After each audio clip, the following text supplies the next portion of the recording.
کچھ گھروں میں ایک عجیب سی بے برکتی محسوس ہوتی ہے، نہ سکون ملتا ہے، نہ خوشی، نہ رحمت کا احساس۔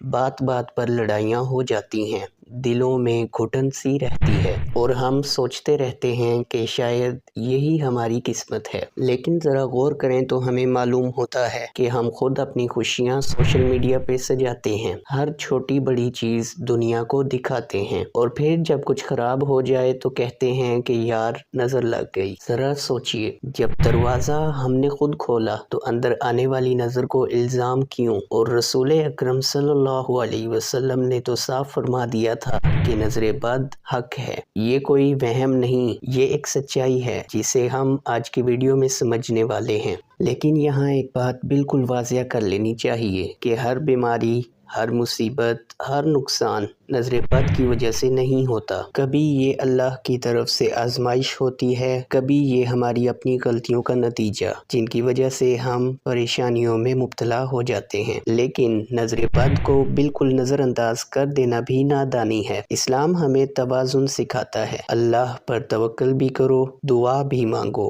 اور احتیاط بھی اختیار کرو۔ آج ہماری زندگیاں کھلی کتاب بن چکی ہیں۔ ہم بتاتے ہیں کہ ہم کہاں جا رہے ہیں، کس کے ساتھ ہیں، کیا کھا رہے ہیں، یہاں تک کہ سونے جا رہے ہوں تو بھی پوسٹ لگا دیتے ہیں۔ نتیجہ کیا نکلتا ہے؟ جب آپ اپنی زندگی کا ہر لمحہ سوشل میڈیا پر اپلوڈ کرتے ہیں تو ہزاروں لوگ اسے دیکھتے ہیں۔ اب اتنی بڑی آڈینس کے پاس آپ کا لائف سٹائل، آپ کیسے رہتے ہیں، آپ کے گھروں میں کیا چل رہا ہے، یہ سب جب ان تک پہنچتا ہے تو دیکھنے والوں میں کچھ لوگ ایسے ہوں گے جو اللہ کی یاد سے غافل ہوں گے، کچھ ایسے ہوں گے جن کی زندگی میں یہ تمام آسائشیں نہیں ہوں گی جو آپ کے پاس ہیں۔ تو جب وہ آپ کو دیکھیں گے تو ان کے دل میں خیال تو جائے گا، تو اس خیال سے جو اس کے دل میں آئے گا اس سے آپ کو یقیناً نظر لگے گی۔ نبی کریم صلی اللہ علیہ وسلم نے ایک جگہ ارشاد فرمایا کہ نظر بد انسان کو قبر تک اور اونٹ کو ہانڈی تک پہنچا دیتی ہے۔ اس حدیث سے ہمیں نظر بد کا اندازہ ہو جانا چاہیے کہ یہ کتنی خطرناک چیز ہے۔